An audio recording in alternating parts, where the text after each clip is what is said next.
Hey everybody, hope you're all doing well. Um, so I've been thinking about different formats for this channel and stuff, as you probably can see from various games I've played and doing the coloring and doing the talks and all that.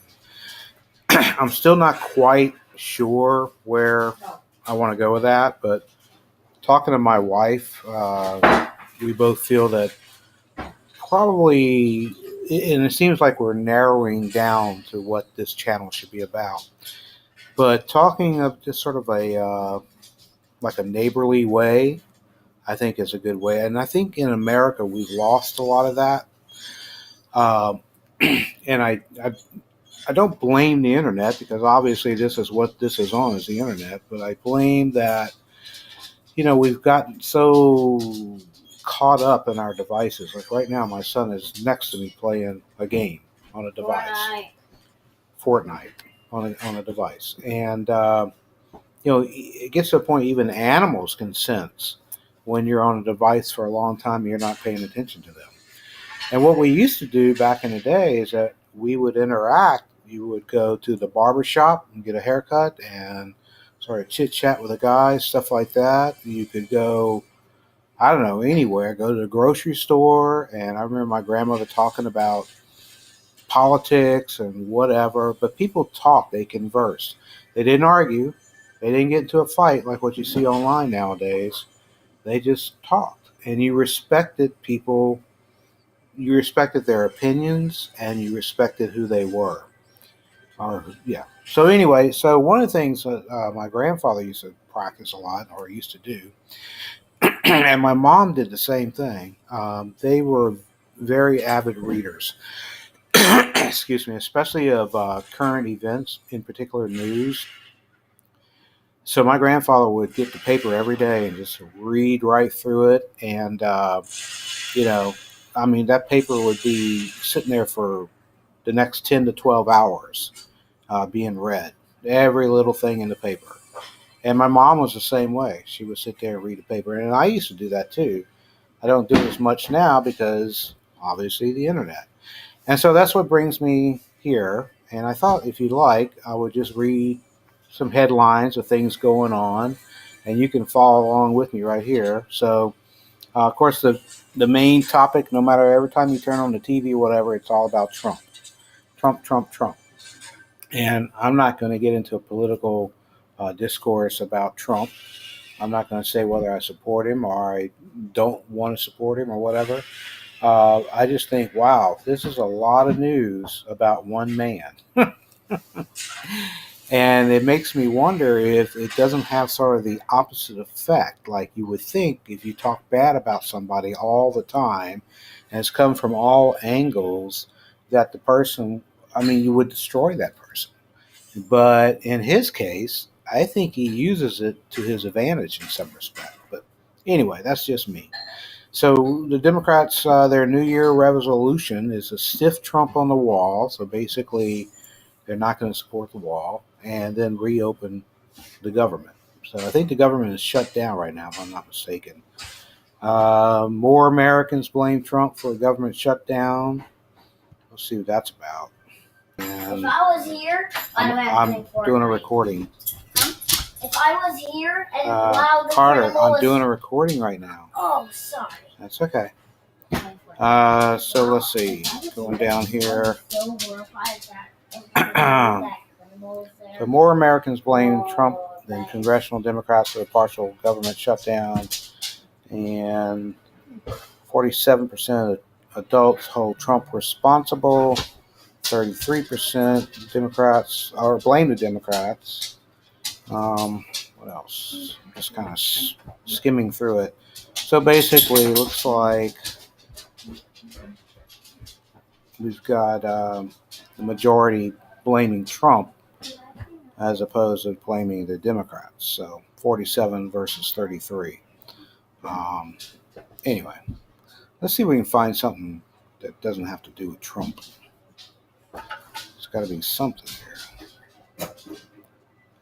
Here we go. Get an Echo Dot for $15.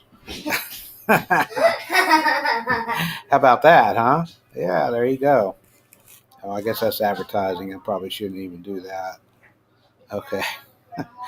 I don't know what the rules are on that, but killing a California officer prompts manhunt and fuels immigration debate. That's horrible. You know what is going on with these police officers being gunned down? I mean, what the heck? You know, and it's like that really bothers me. Um, because if you start taking away from our police force, the system starts breaking down really quick. And I think it's in Houston, Texas, somewhere, a big city, they can't even find officers. And they pay them really good money, at least down there. I think they pay them like $70,000 a year or something like that to start.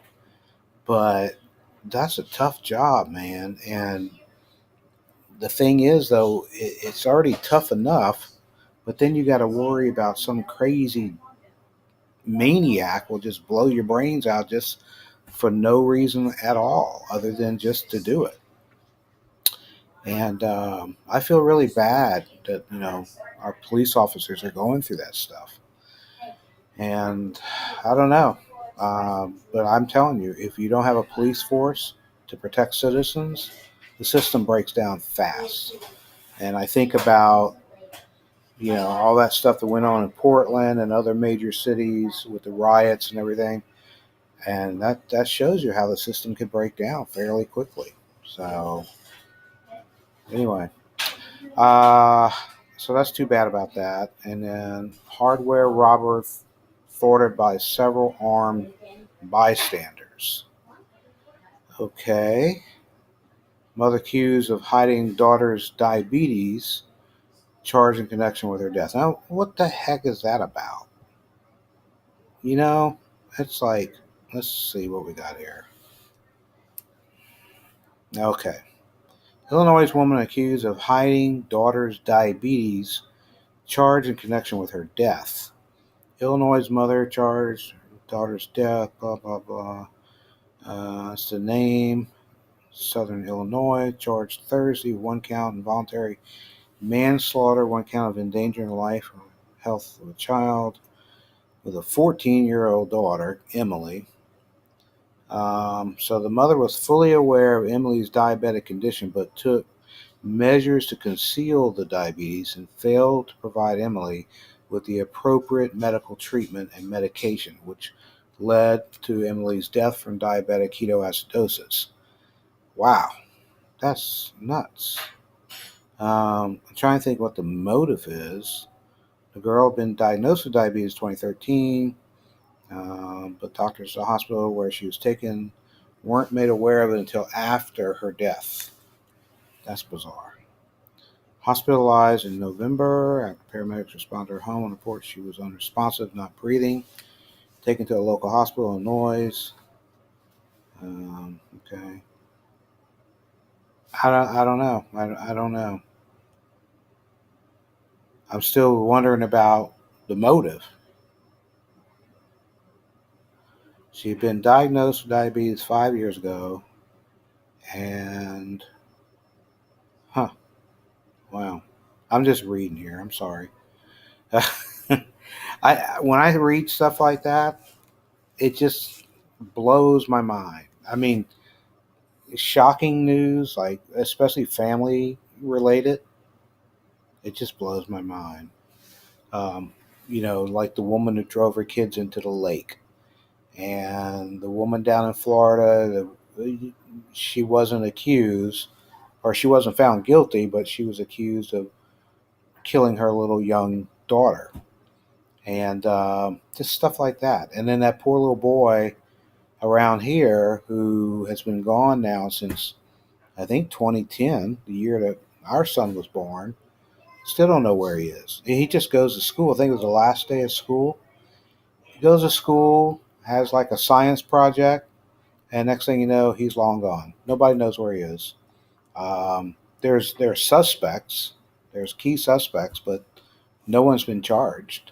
And I just the world just blows my mind sometimes. I'm just telling you. Okay, that's one of the reasons I don't like reading the news because it is depressing. It really can be depressing. So maybe what I'll start doing, I'm not going to do it tonight, but maybe what I should start doing, oops, sorry about that, is start looking for some good news. And I'm not, I believe in the Bible, but I'm not talking about the gospel. I'm talking about within the world. Um, I'd like to try to find some good news and bring that to you as opposed to all this stuff that just drives us nuts. I mean, this is supposed to be relaxing with Randy. You certainly can't relax when you're listening to horrible news. It just makes you more tense. So I'm going to make it a search to start looking for some nice, good news. Just like when, if you ever lived out in the country and they'd have a little newspaper and they would write, just little stuff that was cute, They might give the agriculture report, but they'll talk about, Mrs. Jones had the best baked pie and stuff like that. And that's what I would love to see us go back to as a society, is to get back to things like that. So, okay, so I'll do that. I'll do some research between now and the next time we see each other. And in the meantime, don't forget to subscribe. Let's all say it together. 1, 2, 3. Subscribe. And also give me a thumbs up and leave any comments that you may have. I would love to hear from you. Okay? Bye bye.